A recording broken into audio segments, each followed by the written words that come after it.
Hello, everybody. Welcome to our Gamification MOOC Hangout. I'm Professor Werbach, and this is actually my real office.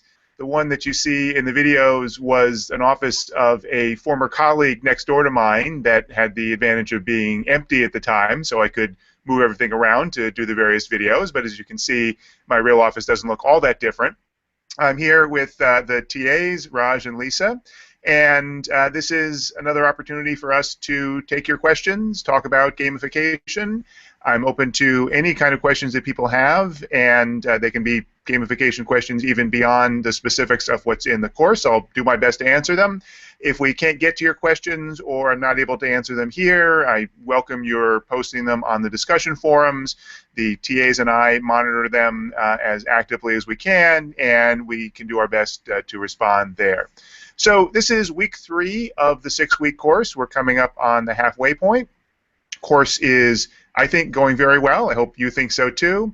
We've got a strong group of people. As I posted the other day, the score on the first homework quiz was the average was the highest ever. So that's good, and we'll see if this group can keep up the good work all the way through. One or two other quick things to note, and then we'll start taking the questions. This Hangout is going to be 30 minutes long. There was one we did before the course started that was an hour, so this one will be shorter, so that's one reason we're not going to do as much at the beginning. The Gamify It hashtag, let me remind you, is something that we're encouraging you to tweet to with examples of gamification in the real world. So the ideal examples of these are not just sites that you come across, although if you see a really cool site that uses an example of gamification or an app, that's great. But I'd really love to see things that you see out around you. Now that you have some sense of what gamification is, what do you see that's gamified? Maybe even that the organization or the people behind it didn't think formally about doing as gamification, but now that you understand, you think actually that's a good example of the principles we talked about in the class. Take a photo or get a photo if you can, or an image, and send it on Twitter or Instagram with the hashtag GamifyIt, and we'll be monitoring that. And every week the TAs are posting their picks of typically the best 3 that we see every week. So that's still going on. We encourage you to find other examples and tweet them to the hashtag GamifyIt. You can also use the hashtag GamificationMOOC for other general things about the course, and I'm also following along myself on my personal Twitter account at kwerb, as well as I said, on the course discussion forums. So that's basically where we are. Why don't we get right to it and take some questions. Thanks to all of you who posted questions before the Hangout.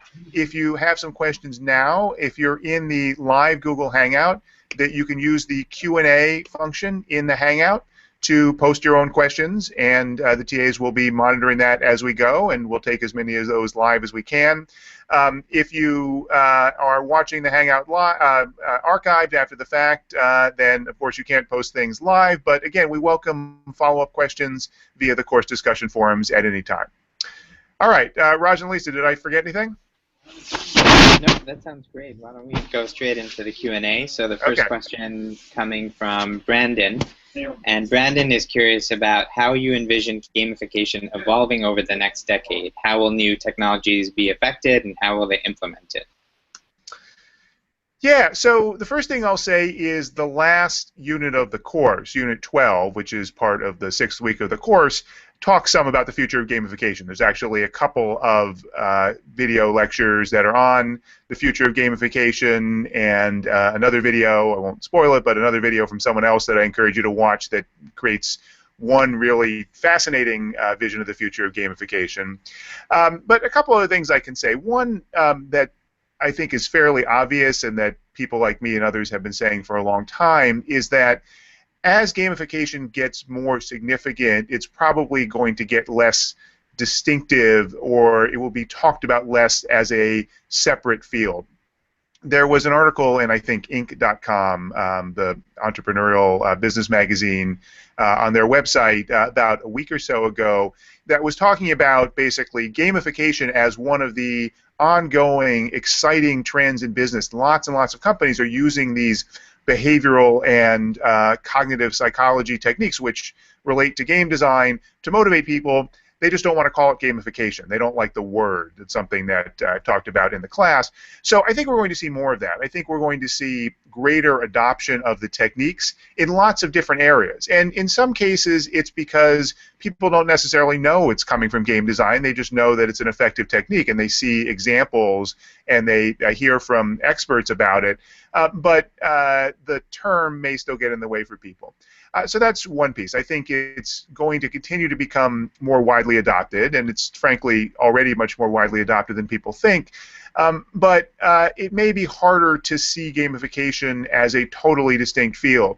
I think it's still useful to think about it that way, by the way. One reason I did the course on gamification is I think if you don't draw on game design, and you don't understand the history of gamification, in particular the history and evolution and kinds of techniques that get used specifically from games, you miss a lot.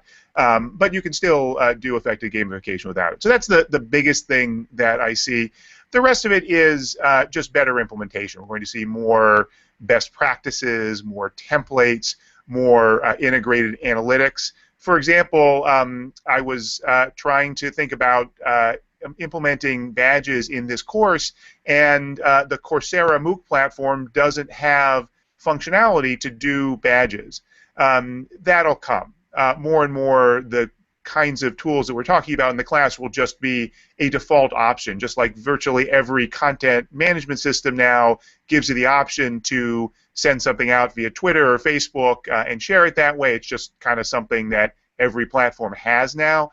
I think increasingly every platform in a variety of categories will have gamification as a feature, and then we'll get better data. That's the one thing that we still need more of is more data, more research on not just the high-level principles, but how you do it well.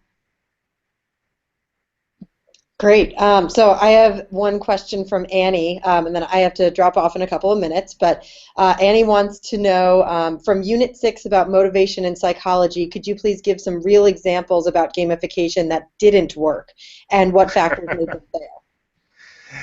The funny thing is no one wants to talk about their examples of gamification that didn't work. So you have lots of case studies about successes and not as many about failures. So there's some, and some of these may have been in the class. The easiest example of gamification that failed was the Google News badges, where, and I think this might be, forgive me, I believe this is in the course, but it might come in a later unit. There's a unit coming next week that talks about design choices and so forth that goes into some of these issues in more detail. But Google put in a badge system for Google News, and basically no one used it. Everyone found it horribly confusing, and within a year or so, they just got rid of it. So that was a good example of a failure. There also are some examples, and again, there's going to be more on this in a subsequent unit of the course, where gamification is actually harmful. And the lecture unit that's relevant to this is called Exploitation, where there's a critique of gamification which says it can actually exploit people, or at least it can make people feel upset. People don't want to compete in those ways. People don't want to be treated as though they're just being measured as a unit in a game.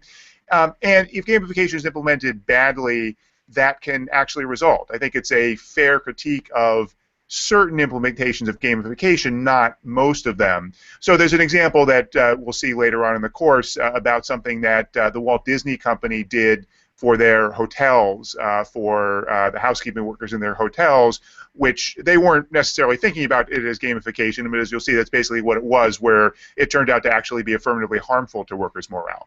So those are just a couple of examples, and again, there'll be more on this later in the course. Great. So next question from Stefania. What are some ways to start a career in gamification? First thing is what I said before, that there are many more people who are doing gamification as part of their career than there are people who have a career in gamification, or who have a job title or work for a company that's specifically gamification. So part of the challenge is there are some places that want to hear about gamification, and there are some places that want to hear you've got expertise in behavioral techniques for motivating people at work or in crowdsourcing contexts or in marketing and so forth. So that's part of the challenge. There are a vast number of contexts where you might use these kinds of skills. That's the first thing. The second thing is I think there are more companies that are starting to recognize the value of these techniques, but the reality is most of the gamification projects that I see come from one of a few contexts. One is it's a startup or a small company, they're developing it themselves. So they're not necessarily going out and hiring a gamification team, they're getting that expertise themselves and building it. The second is it's a larger company that has some internal team. They may have someone who's a champion for it, but they didn't go in thinking we need a gamification division. They had a team that said this is a good opportunity, let's go and build it initially as a pilot and scale it up.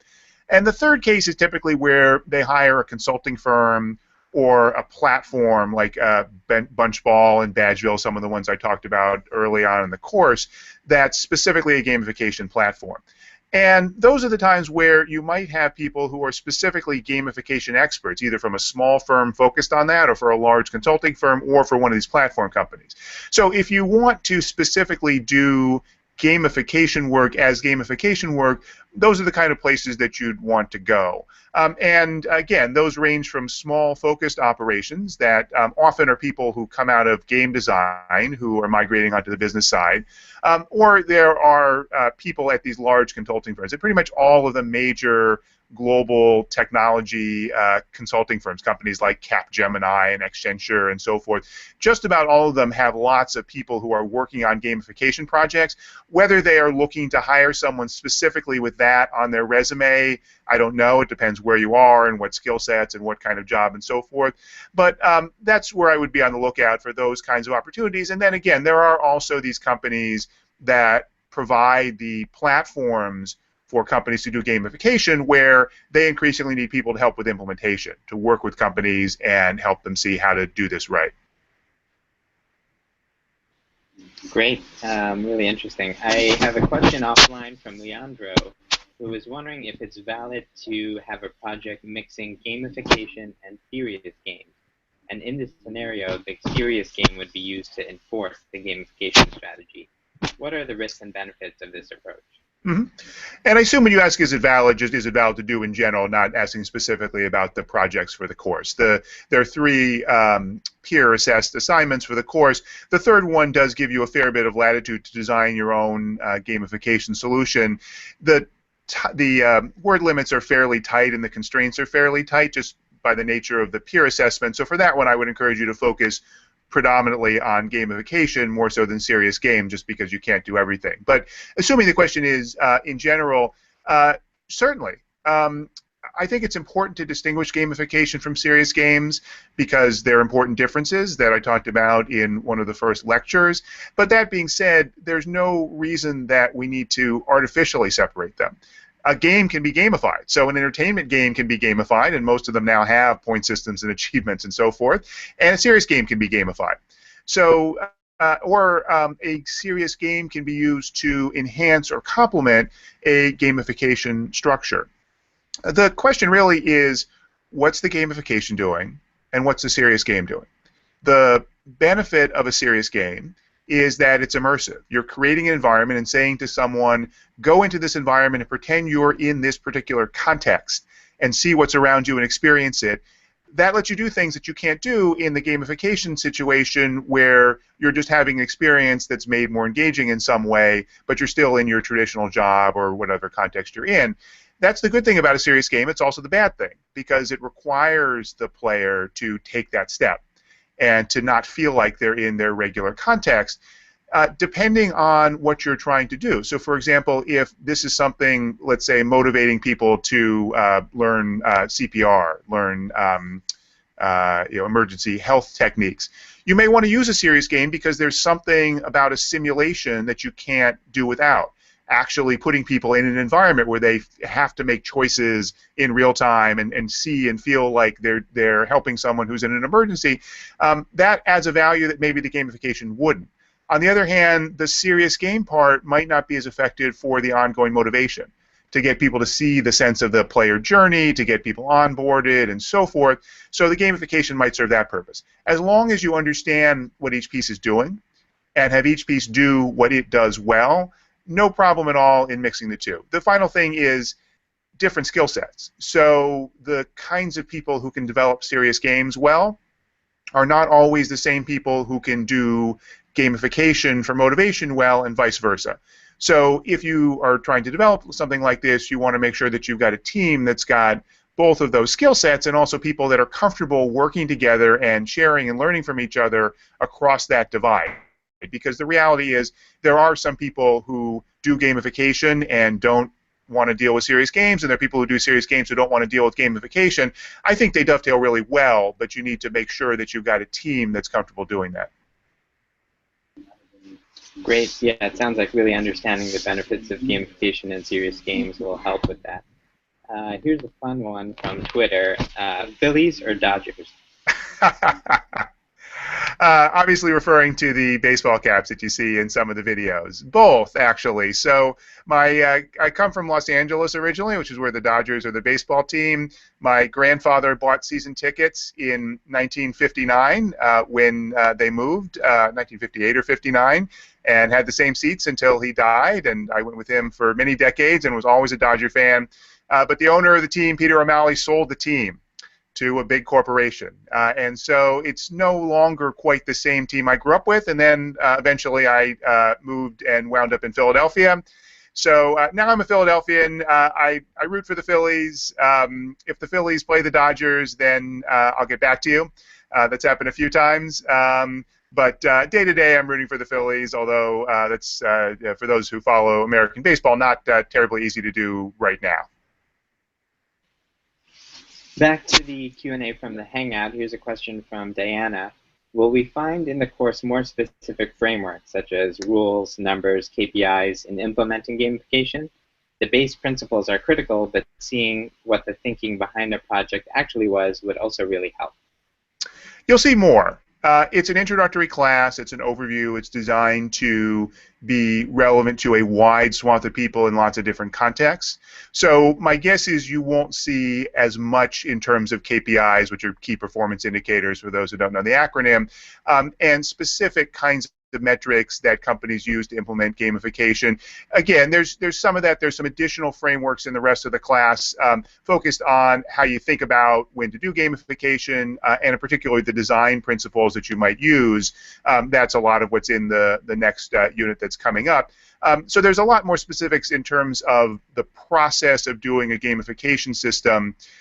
It's a challenge in this class to do more than that about specific kinds of metrics, partly because it varies so much, different industries, different contexts. We're talking about gamification in some cases for crowdsourcing, for people to do things for the environment, and in other cases for HR and so on and so forth. So that's a challenge, and just, there's a limit on the amount of time in the course. I'm actually at the early stages of developing an advanced course that's going to go into a lot more of that.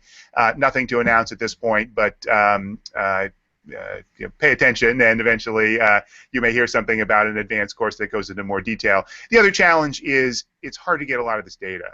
I've spent a fair bit of time either working with companies or trying to reach out to companies to get the information, and it's still a challenge to get them to share the specifics of the process that they went through, but we're starting to see more of that, and I think that's certainly going to be something important for advancing the field of gamification as a more legitimate and solid practice, is to be able to look at a much more detailed level at how you measure and what questions you ask and what are best practices and so forth. Here's a question I really like from Laura in the back to the Q&A. Are we going to see some open source software with gamification capability? Oh, I'm sure, and I would expect there is some already, although I couldn't offhand tell you an example. Remember that gamification functionality is a lot of different things, and there are several platforms, the Badgevilles and Gigias and so forth of the world, that are a comprehensive gamification platform, but then in terms of pieces to implement some of the parts of gamification, especially some of the game elements, there are lots of things out there, some of which are open source. For example, if you want to do badges the Mozilla organization, the company behind the Mozilla browser, has a big initiative called Open Badges, and it's now, a lot of it's actually migrated to a separate nonprofit organization that's about creating a totally open source framework for doing badges. Now, they're not just interested in gamification, they're interested in badges for credentials, specifically for people to be able to verify that they've done certain achieve certain skills in a class or in work or something like that. But they're building the infrastructure for doing badges that can be used in gamification context. So that's open source, and there are other things I'm sure that are out there that maybe on the forums someone else can post if they're aware of examples. I would certainly love to see more. I think open source software is incredibly powerful and important in terms of making things available. There also are, for example, open source MOOC platforms like OpenEdX, which are actually open source in terms of the educational software platform, and I expect as we'll see gamification integrated in with that, that will also make some of these functions available to people on an open source basis. Great. Another question on formal research about gamification on education. So we're seeing a lot of education platforms that use gamification. Have you seen any research on perhaps the effectiveness around this? Yeah, so there is a fair bit of research on gamification in general. Just as an aside, I went into Google Scholar, which is the part of Google that specifically looks for academic papers, and typed in gamification about a week ago, and it brought back almost 10,000 results. So these are not just mentions in magazines, these are actual academic papers that use the term gamification, and there's a lot, as I said, that don't even necessarily use the term. That's in general. There is a big chunk of that that's in education. And so, yes, there is, but it's not something that in a few minutes I could generalize what it tells you. Most of what I've seen is consistent with the kinds of principles of psychology that we're talking about in the class, so that if you're using gamification in education as extrinsic motivation, if the point is saying, here's a reward, you pass this test, you learn this material, you read this chapter, you get an award, that's typically going to be extrinsic, and that may be helpful as a behavioral push to get someone into something. But at some point it's likely to evaporate, and if you use it too much, it has the potential of demotivating people, getting them away from the creative nature of the activity. And there are studies that I've seen that have suggested that. On the other hand, if it's an intrinsic motivation, if the gamification is informational, if it's basically helping you get success in the learning that you want to do, or if it's making the learning experience more fun and engaging so you want to do it more, then that's different. And the research that I've seen is now gradually starting to tease that out. But I don't think we have a lot of work that's gone too far down that path. But again, if you want to look for results, if you frankly just go into Google Scholar, which I think is just scholar.google.com, type in gamification in education, you'll see a whole bunch of papers. And what Google does that's good is if the paper is available anywhere in an open access version that you can get without paying the very high fees a lot of these academic publishers charge, they put a link there on the right side of the page. So a lot of these papers you can actually get direct access to. That would be one starting point. Again, beyond that, there probably are some literature reviews that go into more detail than what I'm telling you, but I'm afraid I don't have them offhand. Here's a question from Thiago on tips that you have for being able to sell or inspire a gamification project inside a company, especially against your traditional type of manager. Yeah. So first thing is know your customer, which is very much like know your players. As I said, some organizations don't want to hear gamification. If they really don't want to hear gamification, don't call it gamification. It's not worth the battle to convince them of the term or to convince them of what I've tried to convince you of in the course, which is that games are really interesting and games are really deep, and there's a lot we can learn from games beyond just the amusement parts. You don't have to win that battle. There are a lot of managers who are open to those arguments, who are open to understanding why games are legitimate. There's some that just aren't, and you need to understand which they are and then tailor your message accordingly. It's the same message. You might talk about behavior analytics or behavior design or motivational architecture. Lots of terms that you can use for the same thing. Then when you start giving examples, and again, there are lots of examples that are in the course, and if you just go out online and do a search for gamification examples in the field that you're talking about, you will find there are far more examples than you realized at first.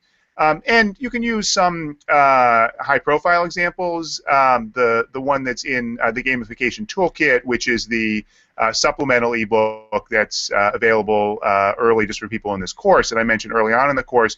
I talk about Duolingo, which is a language learning app that has gone very quickly from nothing to over 60 million learners. It's the #1 language learning tool online, and in fact much bigger than, for example, everyone learning languages in schools in the United States. And its key differentiator is gamification. So when you point to examples like that, then I think people get it when they see concretely what it does. That tends to help. And I think when you make it clear that the point is not to do games just for the sake of games, but to understand things from games based on things that tie into psychology, things that tie into design theory, things that tie into other sorts of well-understood and familiar kinds of business principles, then they start to be more comfortable with it. That's one reason that I have 2 whole units in the class on psychology. Large enterprises are comfortable with the idea that decades of research on motivation by social scientists tells them something useful. And so if you can position gamification as here's a successful way to implement these principles, then I think they may be more amenable than if you come in for the ones who are skeptical and say, it's all about games, look at Candy Crush, we're going to do Candy Crush for you. They may not want to hear it in that way. So I think we've got time for maybe 1 or 2 more questions, Raj. Sure, yeah.